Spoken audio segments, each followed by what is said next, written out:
Vocês podem me ouvir? Boa noite. Que bom, então. Então, gente, nós vamos dar prosseguimento aos nossos estudos, né? A gente passou as duas últimas aulas falando sobre fontes de financiamento para alimentar os nossos projetos de investimentos, né? Aqueles que são necessários, que podem ser utilizados uma vez que necessários, o angariamento de fundos, né, para sustentar os negócios das empresas, né? O objetivo dessa aula hoje é tratar um outro aspecto, né, que faz parte desse processo, né, que a gente soma para que a gente possa, então, elaborar nossos projetos de investimento ou analisar esses projetos ou mesmo avaliar esses projetos, que seria os elementos que dizem respeito à formação do preço dos produtos aí. E aí eu penso que nós vamos trabalhar isso ao longo de umas 3 ou 4 aulas daqui para frente. Talvez a gente até finaliza com a disciplina com esses elementos, né? Nos quais a gente vai observar alguns aspectos que são externos e outros aspectos que são internos, né, da própria empresa. Porque tem questões que dizem respeito à matéria-prima, que são aspectos, o custo da produção, que são aspectos internos. Mas tem aspectos que são externos, né, que é aquilo que está vinculado às vendas, né, os impostos e outras coisas mais relativas à comercialização, à disponibilização dos produtos ou serviços aí no mercado. Mas como a gente ficou combinado na aula passada, a gente gostaria então de passar diretamente a palavra para a Amanda, né? Para ela conversar com a gente sobre aquelas duas fontes de investimentos que a gente tinha separado na aula passada, né? Então a gente separou 10 fontes de investimentos. E aí ficou então para ela falar para a gente aqui hoje, né? Conversar conosco aqui hoje sobre aquelas exigibilidades de modo geral, né? Aquilo que a empresa precisa. E também uma outra possibilidade que seria as ações, né? A emissão de ações por empresas de sociedade anônima de capital aberto. Pode ser então, Amanda? Você já pode então começar? Você tinha passado as trem de exigibilidade? O que você preparou, Amanda? Só ações. Pode ser, então. Eu tinha falado de fonte de financiamento na aula passada e eu pensei que era só ações. Aí você colocou lá no grupo. É porque cada um de vocês tinha pegado 2 itens, né? Então, eu pensei que Daquela era lista. fonte de financiamentos e ações. Pô, Amanda, fonte de financiamento é todo o conteúdo, entendeu? Aí, quais são as fontes? Aí tem commercial paper, tem debêntures, tem ações, tem cada uma delas. Mas pode falar só de ações, que aí já basta já para aquilo que a gente precisa para agora. Tá bom, então. Vou começar falando o que são ações. As ações, elas são títulos de propriedade, ou seja, participações que você compra de uma empresa que tem capital aberto, ou seja, ações negociadas em bolsa de valores, né? Trata-se de um investimento classificado como uma renda variável, porque nós nunca sabemos exatamente qual será o ganho no final do período investido. O investimento em ações, ele busca capturar o crescimento das principais empresas, seja ela no Brasil, ou nos Estados Unidos, ou em qualquer lugar do mundo. Esse crescimento ele não é linear, ou seja, ele não é contínuo. Ele passa por momentos de crise e prosperidade. Ele varia conforme os ciclos econômicos. Esse investimento, ele é a longo prazo, pelo que eu estudei, e eu vi que tem dois tipos de ações, ordinárias e preferenciais. Essas ordinárias, elas são aquelas que dão poder de voto nas assembleias, ou seja, na decisão estratégica da empresa. Já as ações preferenciais, ela confere ao titular a prioridade de distribuição de dividendos, na hora do reembolso do capital.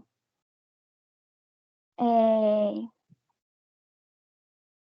Também eu vou falar um pouco sobre a tributação do investimento. Na alíquota do imposto de renda, do IR, a valorização das ações é sempre 15%. E essa tributação ela só é cobrada no resgate, no que permite um ganho tributário dos investidores que procuram investimentos como segurança financeira de longo prazo. Eu vou estar falando aqui também um pouco das vantagens e das desvantagens de ações. As vantagens é diversificação de carteira, liquidez, proteção contra a inflação, impulso no crescimento do patrimônio.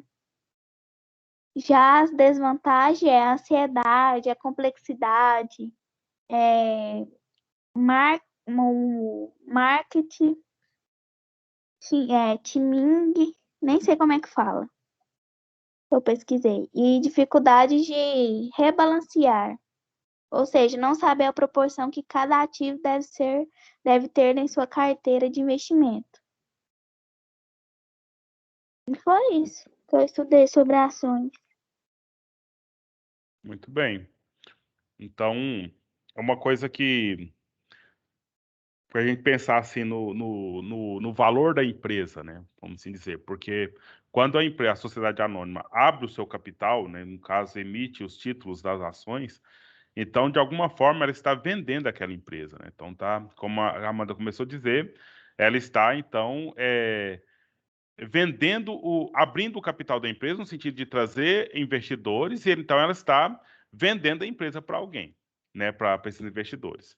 E aí tem aqueles acionários que são majoritários e aqueles acionários que têm uma participação um pouco menor. Acionistas, desculpa, eu falei acionário. Acionistas têm uma participação um pouco menor nesse processo. E aí tem esses tipos de participação, como ela bem disse, né?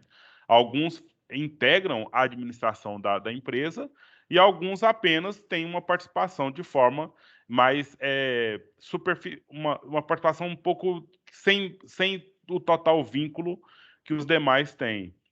Nessa situação também acontece, por exemplo, a empresa que emite as ações e traz os seus sócios aí acionistas, ela também pode, de uma outra forma um pouco menos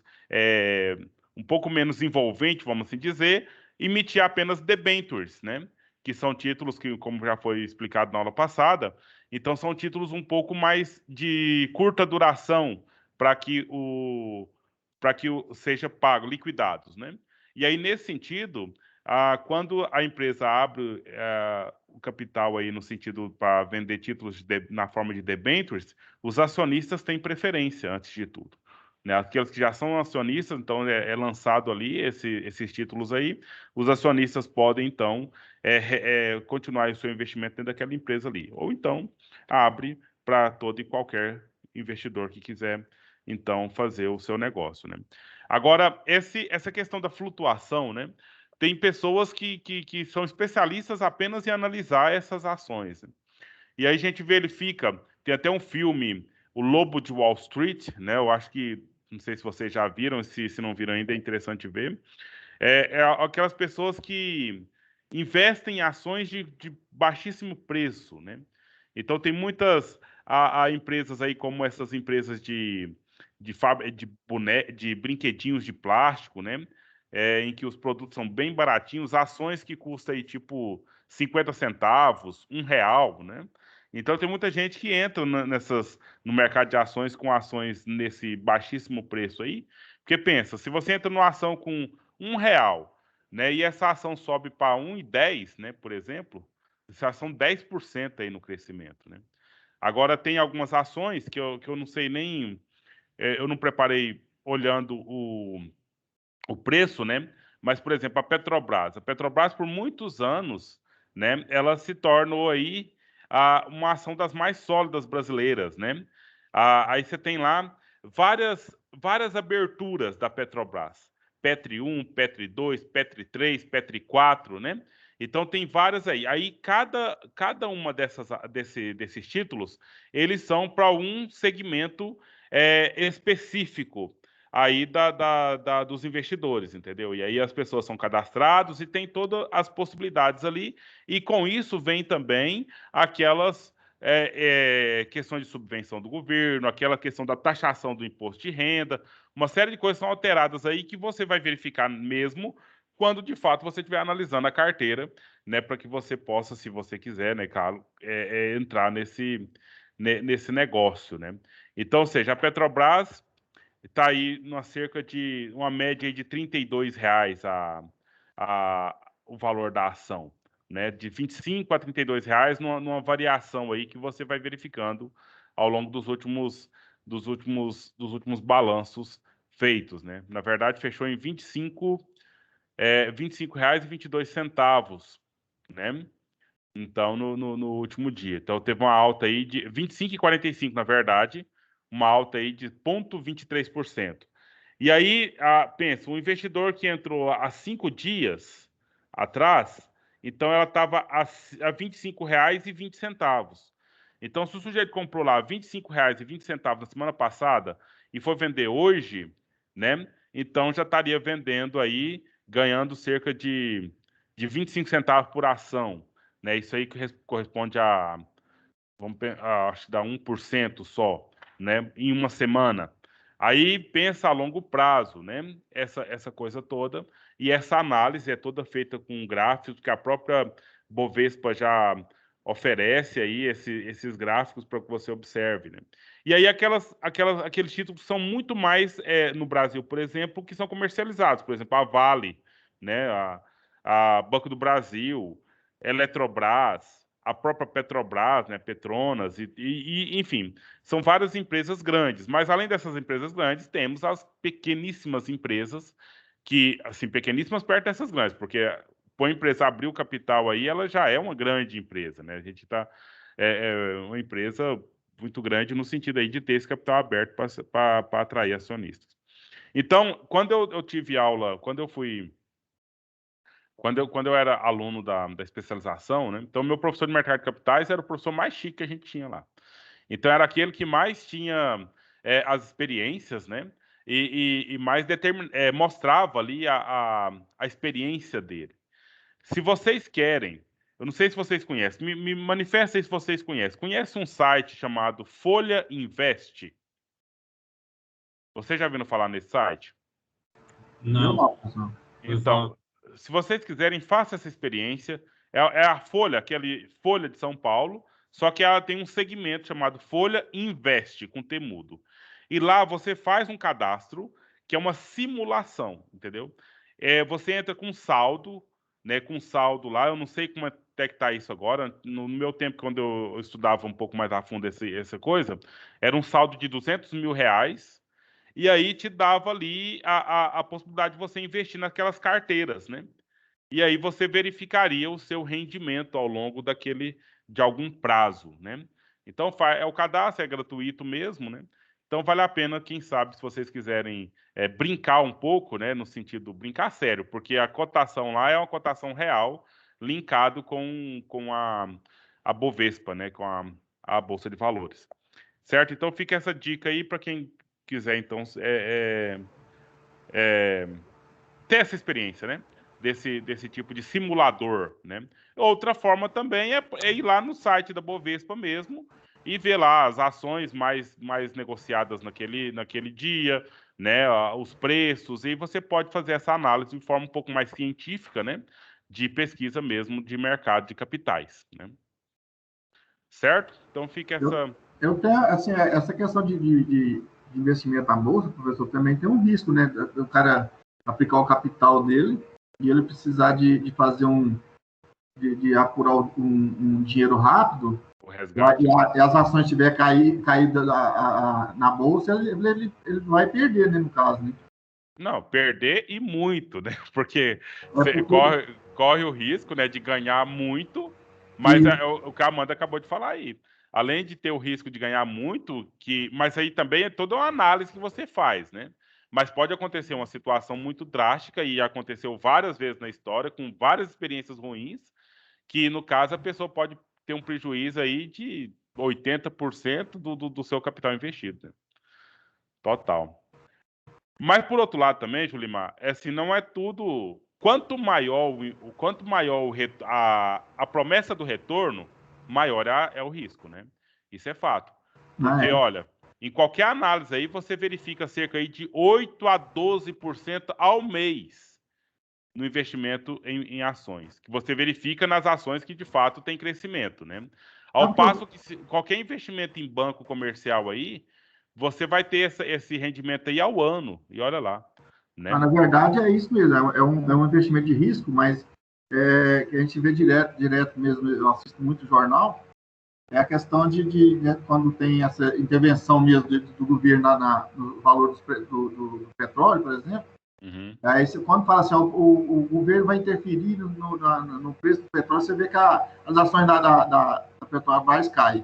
Sim, sim. Aí é a hora que os caras perdem o dinheiro, né? Um Nessa hora. exemplo simples, assim, que eu estou vendo normalmente na televisão. Mas isso, de outra forma também, só agregando. Eu não estou defendendo ação, investimento em ação, não. Só agregando. Porque quem perde é aquele, como você começou falando, é aquele que precisa resgatar o dinheiro, né? Então, se a pessoa tem a condição de garantir esse investimento a longuíssimo prazo, e ele acredita, se caso ele acreditar nesse investimento, ele pode esperar, né? E aí pode ser que vai crescer de novo, pode ser que ele vai ter o lucro lá. Mas como no mercado as análises são feitas, as decisões são feitas a cada minuto, né? Aí você verifica as situações aí. Mas Teve um... você não acha que o caso, assim, se caso vier uma troca de governo, você não acha que se tiver, ele interferir no preço, não vai, o prejuízo não vai ser maior, no caso? Digamos aí que baixa o preço do petróleo, o próximo presidente seja de esquerda, um exemplo, e mexa nesses valores interferindo na Petrobras em valores. Eu sei que lá existe estatutos que não pode, que o presidente não pode, mas de alguma forma ele pode investir, fazer outra forma de investimento em petróleo e baixar essas ações da Petrobras, né? Não, sem dúvida, né? Sem dúvida, umas ações governamentais, ações pode ocorrer e influenciar drasticamente, né? Mas, sim, isso sim, essas alterações O podem que eu quero dizer ocorrer. para você é o seguinte, eu estava vendo um artigo, um cara dando um exemplo, assim, e ele falando o seguinte, que caso entrar outro governo e começar a exportar o petróleo da Venezuela, por exemplo, que é uma grande produtora de petróleo, e importar porque está sendo muito caro, está pagando muito caro, o petróleo no Brasil está muito caro, então ele comprando mais barato da Venezuela, ele pode baixar o preço aqui no caso, né? Mas ele ainda lembrou o seguinte, que tem que ter, até nisso tem que ter uma parcela de comprometimento da Petrobras, que o governo não pode simplesmente comprar lá e sair distribuindo aqui, né? O que ocorre, né? Ocorre que é o seguinte, a fonte do petróleo, ela é do Brasil, né? Só que o que o Brasil faz? O Brasil, ele faz a concessão para a empresa, mesmo ela sendo estatal, né? Faz a concessão para que essa empresa explore. E nessa concessão, da mesma forma que o Brasil oferece para ela o direito dela extrair o petróleo e refinar o petróleo, o Brasil se compromete com ela a comprar o petróleo dela. Aí, nesse sentido, é o que você está dizendo aí. Se o Brasil quiser fazer uma compra fora desses, tem que ser justificado. E a justificativa é o quê? Por exemplo, que a Petrobras não está produzindo petróleo suficiente para o Brasil. Aí, nesse sentido, o Brasil pode comprar fora, né? Então, por isso que tem que ter toda uma coisa que está dentro de um contrato. Um contrato, além de ser bilionário, ele tem prazo de validade, uma série de questões envolvidas aí nesse processo, né?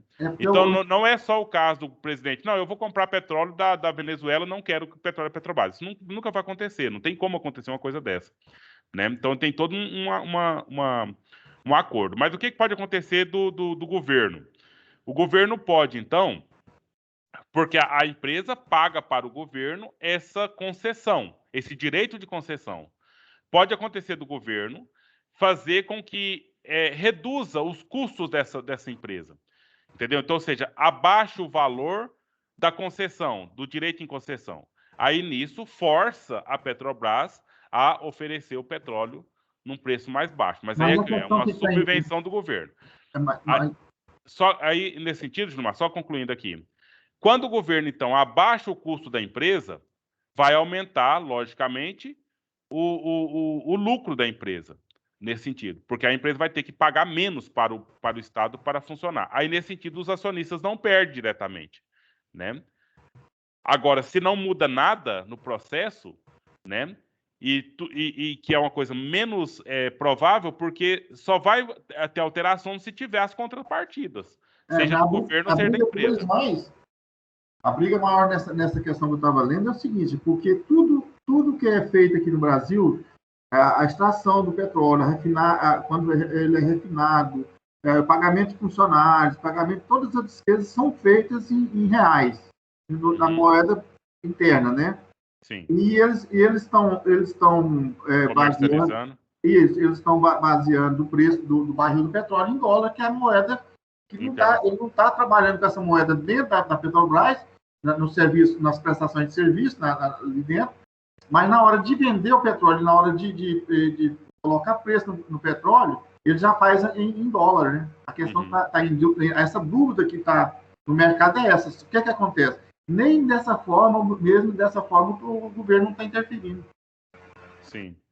No caso de taxar, né, alguma coisa. Mas aí que é complicado, né? Complicado não. Isso também está tendo contrato. A empresa que mais tem participação aí na Petrobras são empresas internacionais. E quando elas já chegam o contrato feito nessa mesma questão da taxação do dólar. Isso aconteceu na Vale também, viu? Só que a Vale, parece que ela que a venda da Vale foi no governo Fernando Henrique Cardoso, né? Foi. Então, ela parece como o que sai lá da Vale não afeta tanto nós, né? O nosso consumo de todo dia ter que abastecer o carro, a moto aí. Então, ou seja, lá na Vale também foi quase a mesma situação, né? Então, ou seja, vendeu a Vale, se eu não me engano, por um número arcaico, 12 bilhões de dólar naquele momento lá. Foi coisa de 2 meses de operação. Eles pegaram uma pepita lá que valia mais de 20 bilhões, entendeu? Então, ou seja, eles pagaram a Vale assim rapidão mesmo, na própria extração dela, e pronto, o governo só ficou com aquela situação naquele momento lá. E os acionistas, naturalmente, eles racharam de ganhar dinheiro, e a Vale continua sendo uma das melhores ações para serem investidas aí desde esses anos todos, né? Não cai. Até no contrato, na hora de fazer esse contrato de concessão em renda, eles não previram isso, né? No caso da extração e achar um minério desse valor, claro que o país poderia ter uma parcela fora daquilo que foi concedido, né? Justamente, né? Mas aí, no caso, né? É tudo dentro desses processos que as pessoas querem e vão ganhar. Agora, outro ponto, assim, também, só para a gente ir encaminhando, né? Então, se você se torna um acionista da Petrobras, qual que é a sua torcida? A sua torcida é que a gasolina, o petróleo suba cada vez mais e muito, né? Você não quer que fique barato, né? Como você acabou de dizer aí. Você quer que o produto fique caro para que os seus rendimentos lá na empresa sejam mais elevados, né? Então, de um lado, e aí o governo ele vai governar para quem? O governo vai governar para os investidores ou vai governar para os pobres consumidores? Entendeu? Aí são tantos choques de interesses que acontecem aí, que aí fica meio complicado essas análises. E esses artigos, as pessoas que escrevem, como esse artigo que você leu, eles sempre vão estar se posicionando de um lado específico, né? E nesse caso dessa sua fala aí, ele é bem específico, tanto politicamente, no sentido de direita, quanto economicamente, no sentido capitalista do mercado, né, a funcionar e gerar lucro para os investidores, empresários, etc. Né? Aí do campo político, aí você tem as outras forças que seria a questão mais do bem-estar social e outras coisas nesse sentido, que aí se torna confusa todo tipo de análise. Uma análise um pouco mais isenta, né, seria essa análise dos números, dos gráficos, do crescimento econômico ali, que observa aí a questão do próprio mercado, propriamente dito, né? Mas, claro, eu não sou ignorante. As influências econômicas, as influências ideológicas, elas estão o tempo todo determinando todo esse comportamento aí dos investidores e das empresas, né? Mas para ter essa noção, né, dessas fontes de investimentos aí do nosso para nossos investimentos. As empresas podem buscar essas fontes todas aí. Só para deixar um pouco claro, essas últimas aulas a gente quase não está tendo tarefa muito, né? Teve algumas de conceitos aí que já passaram. E aí, quando a gente for fazer prova, né, logo nesse mês de fazer prova, a gente vai então aproveitar esses textos. Então, esses textos estão ficando todos à disposição de vocês, para a gente então ir analisando esses textos e responder questões com base neles, né? Então, possivelmente eu vou perguntar na prova lá o conceito de ações, o conceito de debênture, o conceito de commercial papers, né, nota promissória, essas coisas assim, bem como os outros conteúdos que a gente tem tratado até aqui agora, certo? E aí a gente avalia também essas participações em seminários e outras coisas mais. Tudo bem, então? Aí eu vou dividir essa gravação aqui para a gente, então, passar para o outro assunto.